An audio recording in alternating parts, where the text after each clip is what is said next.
What's going on, everybody? Tony here, coming back at you with another Tony Talks. And this Tony Talks is basically a follow-up to the little meme vid, I guess you can say, that I posted earlier. And although it might be funny and whatnot, the thing that it discusses, I actually am kind of quite angered about, and that is the increase of reputation from 50 to 60 with the next season of For Honor. So basically, the reason that I'm angry myself is that I am rep 45 with Kensei currently, and I thought I was going to be able to hit max, and now to see that I actually have to go basically another 15 reputations instead of 5 is really disheartening. I was actually pretty hyped. I was going to, get a bunch of clips for a reputation 50 montage because I was maxed. I was going to do, a bunch of cool editing, and now it really just kind of kills the entire vibe because it's not max reputation. And the reason also that I'm angry about this is that, there's literally no reason that I can even think of as to why you would just continue to increase the reputation, and I will get to that a little bit later. But first off, I kind of wanted to give you guys a little breakdown of the experience in For Honor, kind of how it works, how much it takes to get to reputation 60. Now, all these numbers I've done research on, but I couldn't find anything super current. I don't know if it's changed or whatnot. I could be potentially off on some of these numbers, but most of the stuff I found was from late 2017, and that was first off saying that it takes, for your first rep, takes 26,500 XP, and every rep from 1 to completion takes 33,000 XP. And if you add all of those numbers up together, you get a total XP combined of 1,973,500, and this is XP without champion status, without orders, without any XP boosts or anything on there. This is just raw XP that you would need to get from rep 0 to 60. And basically, if you want to break this down to make it a little bit easier to understand, you can take that total XP number, right? And we'll look at, first off, Dominion, probably the most popular game mode in For Honor. The average XP for a game of Dominion, if you win, is kind of between 500 and 550. And if you also take into account, there's a 20% difference for win and a loss. So if you got 500 XP for a win, that means the opposing team got 400 XP for a loss, because it's 1/5 of that 20%.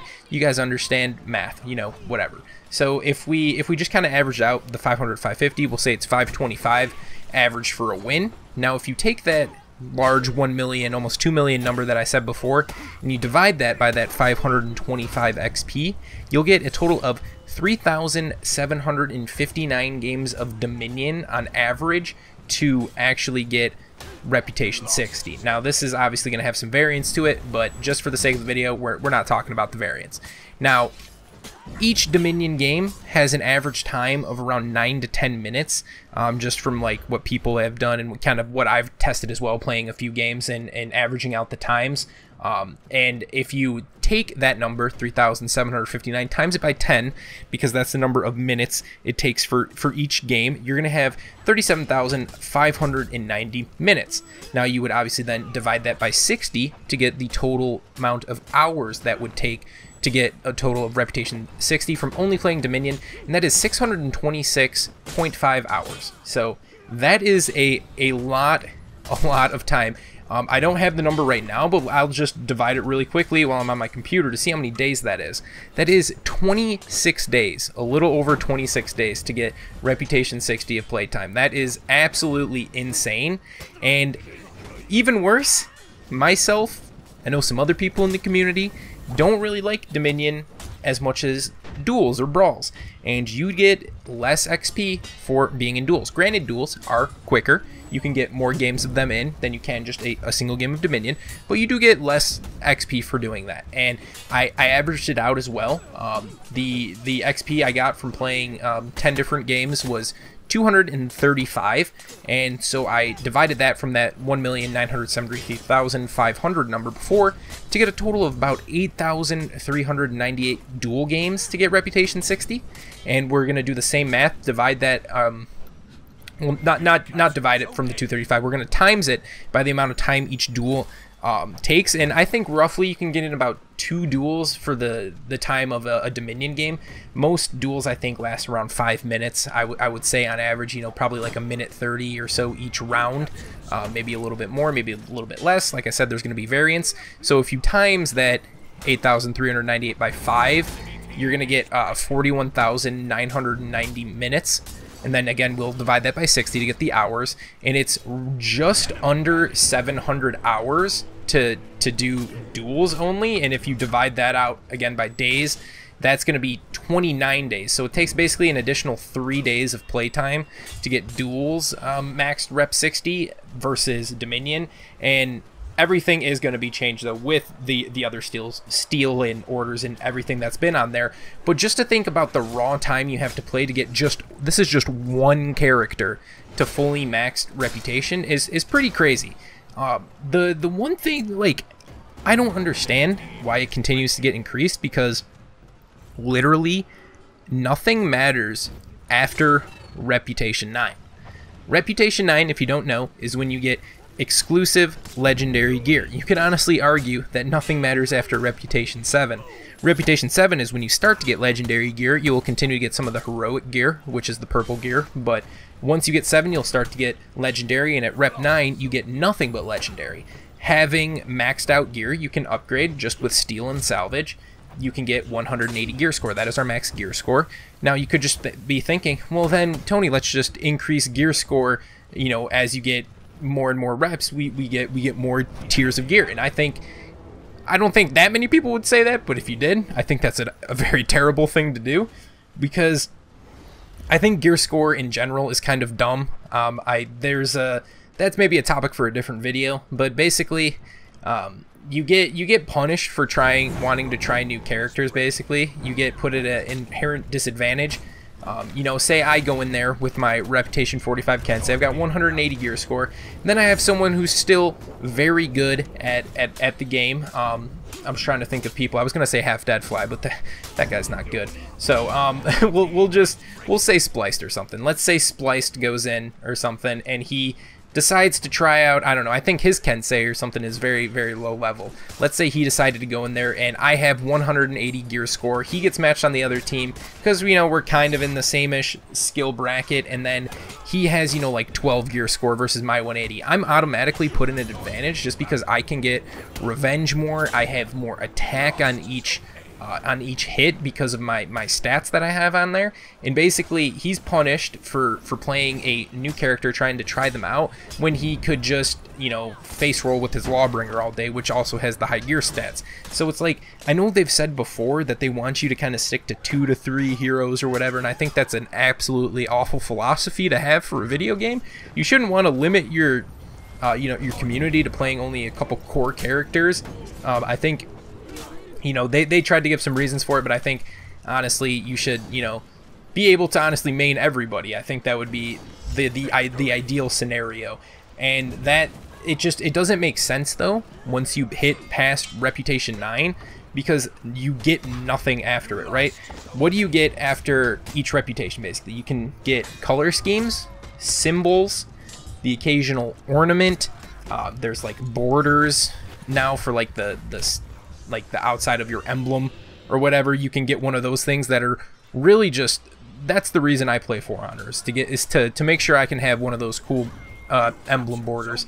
But, you know, like, it's like, honestly, there's no, like, real incentive to even go past on that part, besides saying, hey, I hit the max rep. There's really, it's basically like you give a participation trophy to yourself. And it's, you know, people will continue to play the game. They'll play the character they like, and I feel like they just increase it to get people to continue to play their same character, to get them to their thing, and it kind of, you know, kind of put them in that scenario to, you know, continue to grind their main character instead of using other characters. Because, I mean, I'm trying to think about it. You really don't need, we shouldn't have even increased maybe from the original reputation number we had when we started the game, which what was that? I think 30 or something. I think it might have been 30 when we started. It was like 30 or 40. I'm not 100% sure. But there's really no reason to go on past there. It's like, what are they gonna do? At Rep 50, they gave us like, oh, you get a color scheme that's called you know, go outside. What are they going to give us at Rep 60? A color scheme called You've Sold Your Soul at this point, haha, and it's going to be like all red, and it's going to, you know, you're going to get some devil symbols or something. Or you're gonna get an Ubisoft logo you can put on your chest because you're basically a worker for them. Like, I don't see any reason to go past, like, basically the past like 40 reputations. It's kind of absurd to me that you just continue to play the game and you get nothing in return for it, but yet we continue to increase it for I can't really say the reason. Maybe, you know, maybe they're gonna make, you know, more reward tiers, more gear or something for getting, you know, higher reputations or something. But, you know, I think maybe it'd be cool to have like cosmetics. Yeah, that'd be probably cool. Maybe more incentive that way, but they should definitely not think of like increasing gear score or anything, or, you know, because literally we play now for color schemes, and while I do love the fashion For Honor, you know, I think fashion is very important, and I think that's one of the things that makes the game really unique. It's just pissing me off that we're continuing to increase this for what seems just like a way for Ubisoft to say on their season release of like patch notes, like, hey, we did something, this is cool, when really it's just, I don't see the point. If you guys disagree with me, please tell me in the comments, because I honestly can't think of a really valid reason as to why we would need to increase it. Like, why is there a need to go from 50 to 60? Why was there a need to go from 40 to 50? Like, I just can't really think about it. To me, it's just kind of like a lazy content addition. But, you know, you guys can let me know. You can roast me if they truly is the best thing that's ever happened to For Honor. But yeah, this is just a little bit of me rambling. I don't know if I sounded maybe a little bit bitchy or whiny in this, but I am kind of a bit upset. I really don't like care a whole lot, but I am in the inside a little bit hurt, because I was really looking forward to getting finally maxed out with Kensei to try some other characters. But now I kind of feel obligated to have to go to Reputation 60, and I shouldn't have to feel obligated in a video game for something, but, you know, maybe that's just my head being stupid or whatever. But I would really like to see a discussion go on in the comments below. I'm very, very interested to what you guys have to say, and kind of what's your overall take on Season 7 as a whole. I'll probably make another Tony Talks on that, like, when it actually launches, but this one is just in response to that increasing the reputations by 10, because to me, I just can't find a reason, and I want to see if there's truly one, if I'm just a big dumb, and maybe I am. In that case, please prove me wrong, because I would like to feel that I do have a reason to go to Reputation 60. But if you enjoyed this video, guys, be sure to leave a like, comment, subscribe. Thank you guys for the support. I'll try to keep my sanity, and as always, my name is Tony. I'll talk to you in the next one. Peace.